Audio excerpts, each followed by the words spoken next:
Liverpool 1, Arsenal 1. It ends 1 apiece. The points are shared.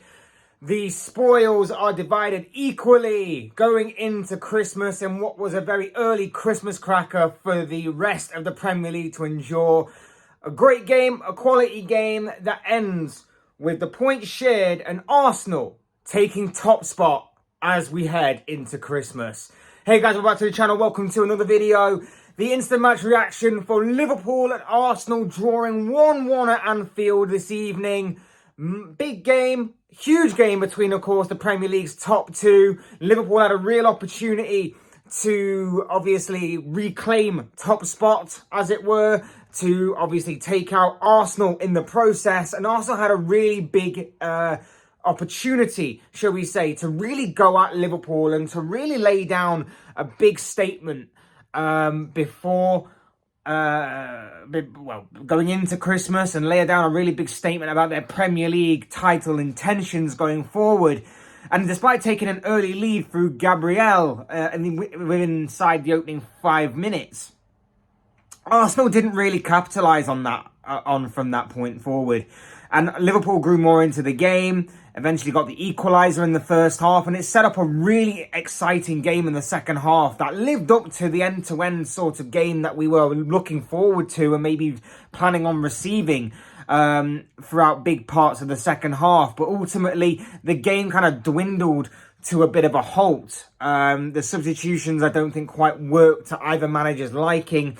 And in the end, it seemed that both these sides had really run their course come the final 15 minutes or so, and it led to obviously the game kind of petering out and it ending the way that it did in that kind of one-apiece scenario, which doesn't really benefit either team, in all honesty. And in fact, given the results that have happened, of course, this weekend, it kind of benefits more both Tottenham and Manchester City. Tottenham, of course, who beat Everton earlier on today, and Manchester City, who haven't kicked a ball in the past couple of rounds of Premier League fixtures, having been away in Saudi Arabia with the Club World Cup, which no one else cares about unless you're Manchester City, of course.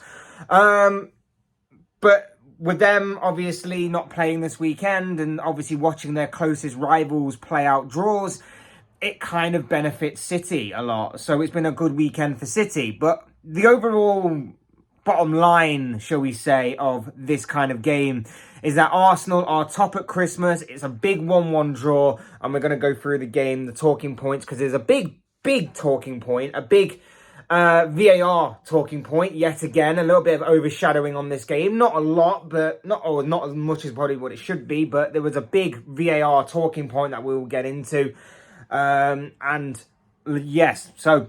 Hit the like button if you haven't already. Subscribe if you're new and want to see more content like this. Both things are always and forever be greatly appreciated. And of course, get involved in the comment section. Let me know what your thoughts, comments, opinions, predictions and feelings and whatever else was about that game, about Liverpool, about Arsenal, and about the Premier League title race that is to come later on down the line this season. I'd love to know all of that from you lot. And for sure it will all make for great and interesting reading. So do get involved. So the game. Let's get the VAR stuff out of the way. How Liverpool did not receive a penalty is so far beyond me. I honestly don't understand it. I genuinely don't understand how Liverpool did not get a penalty in that first half. For those who haven't seen it, it's a quick free kick taken. Trent's cross is blocked and the ball falls to Salah in the penalty area. He attempts to push it past Martin Odegaard, twist, and he's going to go through on goal. Odegaard is somewhat off balance, sort of falls to the ground, then starts to play basketball with the ball to manoeuvre it away from Salah, stopping the momentum from going through him and having Salah go through on goal. And then it gets cleared. He helps him clear it, illegally in my opinion, with the use of his arm. How VAR and the referees did not come to the conclusion that that should be a Liverpool penalty is so far beyond me, it's unreal. Absolutely unreal. I don't understand how that's not a penalty. We've seen handballs given for a hell of a lot worse earlier on in this campaign. And yet that one, which seemed a lot more clearer and a lot more obvious than the rest, wasn't given. Arsenal got away with one. And maybe Arsenal fans will be sat there tonight going, well, after the kind of stuff that we've had to put up with this season, it's about time a bit of luck in terms of referees and VAR went in our favour. That's not necessarily how it works. And if you're sat there tonight as an Arsenal, and if I can see it, and a lot of people on social media can see it, and a lot of people that were watching it in the stands can see it, and a lot of people that were obviously commentating on the game can see it, why couldn't the referee, why couldn't VAR? Once again, it's another overshadowing that I think because of the result and the way that obviously it went about being a draw, I think will get swept under the carpet pretty quickly. So again, poor refereeing standards once again hindering this game. And if you're sat there, like I say, as an Arsenal fan tonight going, well, it's about time that VAR went in our favour for once. You know, I've always said the kind of look of referees and VAR evens itself out across the season. Maybe not in terms of quality, but in terms of quantity, I think it does at certain stages, which is wrong anyway. But I always believe that it kind of does in a way. But if you're not calling it out, if you're not sat there going, you know what, we got away with one there. If you're sat there going, well, I don't care anymore because we've been hindered a lot of times by VAR and referees, it's about time it happened in our favour, then you're part of this VAR and referee problem. Because if you're not going to call it out for your own team, don't expect people to feel sorry for you when it happens to Arsenal later on down the line again. So if you are saying that, stop immediately. That would be my call on it. But yeah, I don't understand how that's not a penalty. Arsenal were obviously 1-0 up at that point, and within the opening 5 minutes, Liverpool did not wake up at all. Arsenal took the early hit, and it was a solid free kick, and it was headed home from Martin Odegaard by Gabriel, and it was a solid header. Konate completely loses his man. Gabriel, free header in the penalty area, and he heads home to draw first blood to the Arsenal. I thought it was a good start by Arsenal. I thought it was a solid start, and I think a lot has been made of obviously the Anfield crowd this week, and I think they were great throughout. And I think that Arsenal's plan was to obviously try and shut down the Anfield crowd and not obviously play up to it like they have done in recent years, and obviously not play up to it in the way that they did in terms of obviously throwing away games that they were in pole position to win at certain stages within those games. But again, Arsenal's intensity dropped off because after those opening 5 minutes, Arsenal did look dangerous on the counter-attack, but there was a lack of fight, there was a lack of intensity, there was a lack of tenacity, and it allowed Liverpool to build themselves back into the game, and Liverpool ultimately did so. They were looking a bit more dangerous, they were looking a bit more authoritative on the pitch, they were looking a bit more...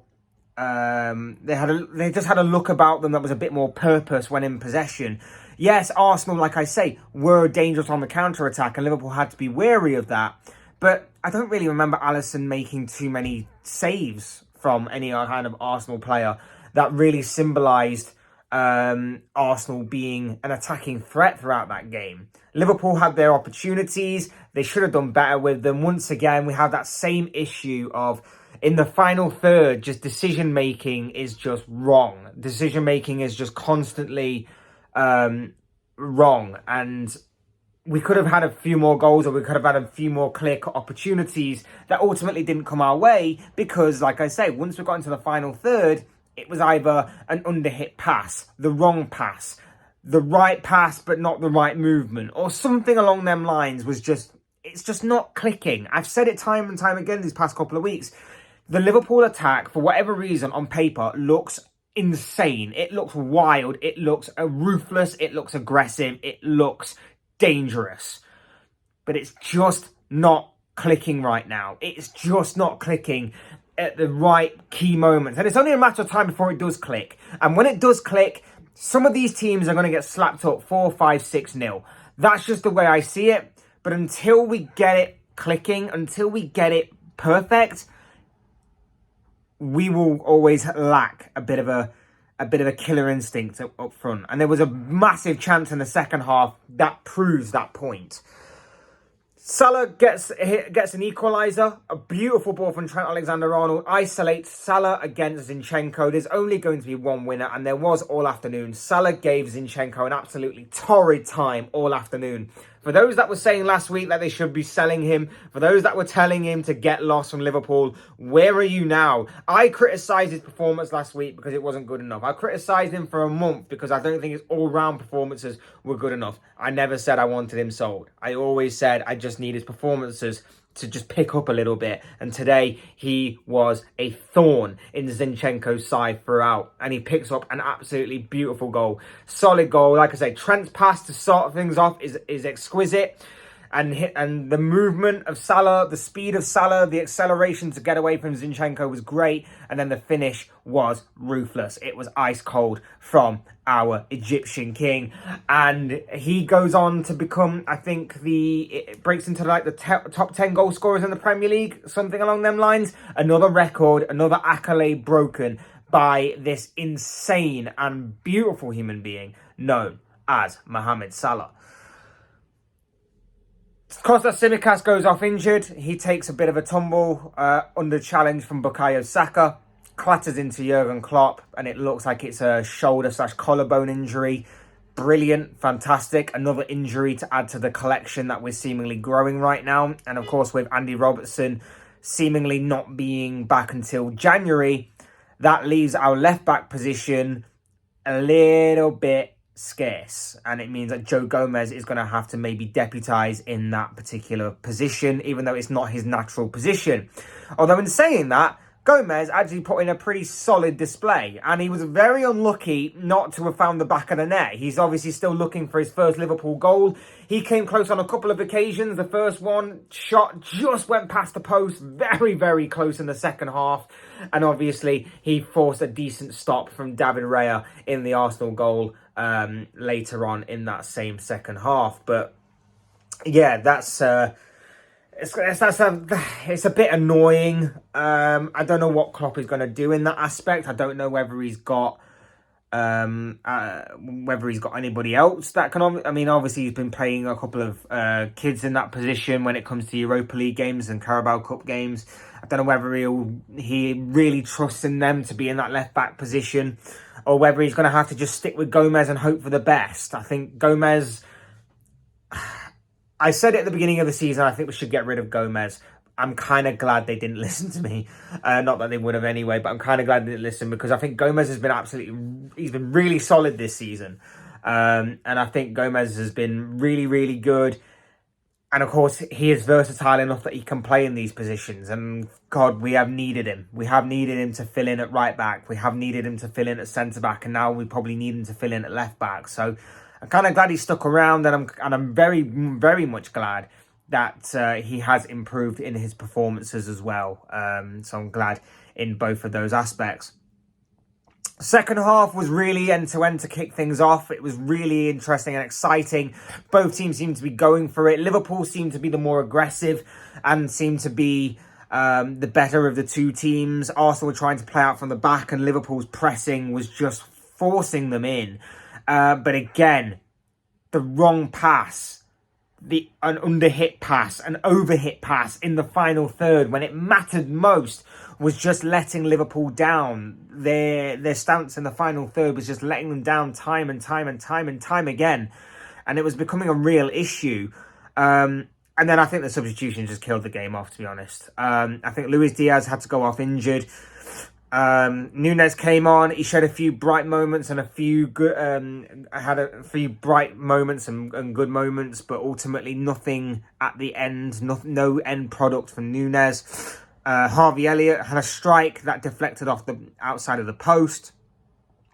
There was really nothing from either side really in terms of the substitutes, but then there was that one golden opportunity that Liverpool had. The best chance of the second half fell to Liverpool, and I can't actually believe they didn't score from this. It was an Arsenal corner. It breaks out. Salah's racing away. It's a 5-on-1 assault from Liverpool on the counter-attack. Salah plays it across for Trent Alexander-Arnold, and all he has to do is hit the target. That's all he has to do. But he hits the post instead. He hit the post instead. And I cannot honestly believe he hit the post. I can't believe he missed it. Arsenal got away with it there a little bit. Liverpool will be kicking themselves. The game petered out from that point forward. And in the end, Arsenal come away with a very good point. I think it's a good point for both of these sides, to be honest with you. But at the same time, I think with the way that the game had gone, I think Liverpool will be kicking themselves that they didn't fully take advantage of being at home, fully take advantage of obviously the opportunities that presented themselves. And yes, it is annoying that obviously when you couple this with last week's draw with Manchester United, it only adds to the frustration. But at the same time, it's a decent point against an Arsenal side that probably should have been a bit more... It's hard to say really, because obviously they didn't lose the game, so that's important, especially with a tough away game at Anfield. But at the same time, I was expecting a bit more from Arsenal in this game. I was expecting a bit more flair. I was expecting a bit, especially when they went a goal up, I was expecting them to be a bit more... I have a bit more of a cutting edge on the counter-attack. That's not to say that they didn't try. I think Liverpool were awesome. I think Szoboszlai had a great 75 minutes. He kind of dropped off towards the final 15. I think that Endo was superb in a DM position. I think he was absolutely brilliant for Liverpool in that position. Konate was an absolute monster. Barring the opening 5 minutes where he was a bit shaky and he was a bit half asleep, after that opening 5 minutes, Konate was an absolute beast. And he had Martinelli on a leash the entire game. He did not let Martinelli out of his sight and made a few crunching tackles on the Brazilian winger that looked brilliant from him. Van Dijk was solid. Trent's passing was sublime, just phenomenal. Just when you think that this guy can't get any better in terms of being on the ball, he manages to pull out a performance like that. He was absolutely phenomenal. Alisson, like I say, didn't really have too much to do. I think the only thing he had to really do was pick the ball at the back of the net from the Gabriel goal. Like I say, Tsimikas was okay for the opening 40 minutes, but then Gomez came on and really took it up another level. I thought he was brilliant. Unlucky, like I say, not to get a goal. Salah was a constant thorn in Zinchenko's side. He'll be still having nightmares about him tonight, I'm sure. Diaz looked lively, but again, there was no real cutting edge or no real prolific nature to his final product, which was a little frustrating and annoying. I thought Gakpo worked his socks off.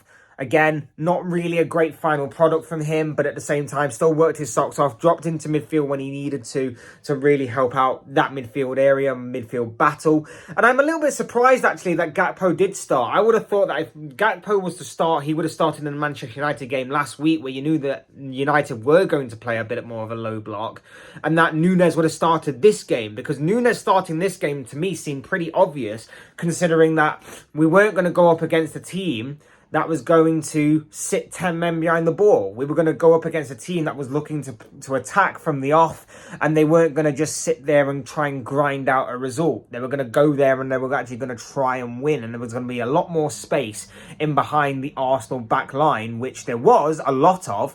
But then obviously as the game drew on, it kind of... Arsenal sort of reserved themselves a little bit more, controlled it a little bit better, and almost said, you know what, we'll take the point because it's a very good result. So I am a little bit surprised that Núñez didn't start this game. But I can't really fault any Liverpool player, really. Obviously, there were some worse performances than others. A few very good performances. Like I say, Szoboszlai for 75 minutes or so was really, really good. High energy. I thought Curtis Jones as well. Special shout out to him. I thought he was excellent, particularly work rate wise, and his running and his pressing. I thought he was excellent throughout. So yeah, it's a little frustrating that we didn't get the win, but ultimately a solid game, a good enough game for me. We could have taken our chances better. I'm still hoping and praying that obviously our attack finally clicks. I'm still hoping that our attack finally clicks into gear at some point across this busy period of the season, because once it does, I think we'll not be turning back. And I think that Trent will benefit, obviously, from having an attack that's fluid. He'll get more chances created on his side of things and maybe more assists. And I think Szoboszlai will also click as well. And obviously the returning likes of Gravenberch and McAllister as well. Like I say, I think that they will truly click into it as well. I'm hoping everything just clicks for us, really. January transfer window comes around as well. Be interested to see what that brings. But as of the here and now, yeah, it's frustrating. 2 draws on the bounce. One game that we should particularly have won last week. Extremely frustrating. But you know what? We got the job done here, in a way. I'm not too disheartened. I am a little bit annoyed. Obviously, I want to win every game. But if I had to choose some that you draw to, a draw against Arsenal isn't that bad. A draw against Arsenal isn't terrible. And I would say that the performance as well, again, wasn't the best of performances, but at the same time, it was good enough for it was good enough for me. It was good enough that, again, we should have probably won. We had the chances to win it. Should have had a penalty in the first half. That wasn't given. But the performance at least was better than what I've seen in recent weeks. So, happy with the performance to an extent. Obviously, room for improvement. Could be better, of course. But overall, yeah, a little bit frustrated that we didn't get the job done. Anyway, moving on. Arsenal topped the table.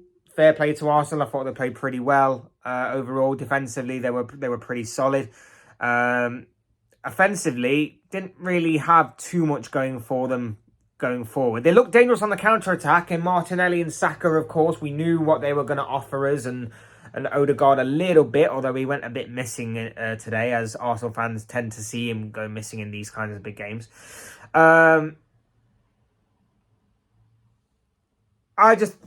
We just knew what Arsenal were going to throw at us, really, and I think we did well to kind of neutralise their main threats, I'd say. So, fair play. Arsenal did okay. Liverpool did very well. Should have done better. Probably should have finished and killed the game off a lot sooner. Unfortunate that we didn't. But Arsenal go into Christmas top of the table. They go on to face West Ham on Thursday. Liverpool go on to face Burnley on Tuesday. Massive game, that one. Burnley picked up a very good win earlier on today, and they'll be at home. So you know that a Boxing Day fixture, never normally the nicest, and especially going to Turf Moor is never normally the nicest either. So it's a potential banana skin for us. We're going to have to turn up and not immediately think that just because it's Burnley and because of how poor they are this season, that the game is won before a ball is even kicked. So fingers crossed that we actually turn up with the right mentality and right attitude for that game. We should get the 3 points there, though. We should get the 3 points. Should get the 3 points. But it's never, obviously, a guarantee, especially not in this league. But fingers crossed that we do. And we really put some pressure on Arsenal to go get a result against the West Ham side, who also won earlier today against Manchester United in a big win for David Moyes' side against, obviously, his former club. So a massive win for West Ham. We'll obviously see how the rest goes. But, yeah, that's the Reds done now until Boxing Day. Good point. Good performance, very much room for improvement, but solid all round, I would say, against a very strong Arsenal team. But of course, those are just the thoughts, comments, opinions, predictions, feelings, whatever you want to call it, of this guy. I want to know what you guys think. What do you make of this Liverpool side? What do you make of Liverpool versus Arsenal today? What do you make of the title race going forward? Like I say, for Liverpool, good performance, room for improvement, but overall, we really do need to see our attack start to click into gear. So fingers crossed on that going forward. Let me know your thoughts, comments, opinions, predictions, feelings, whatever you want to call it, down below in the comment section. I'm sure it'll make for interesting and great reading. Otherwise, hit the like button on the way out if you enjoyed the video. Subscribe if you're new and want to see more content like this. Both things will always and probably be greatly appreciated, as always. And thank you all so much for watching and listening. I've been Fletch. This has been another instant match reaction to Liverpool drawing 1-1 with Arsenal at Anfield today. Big point for Liverpool.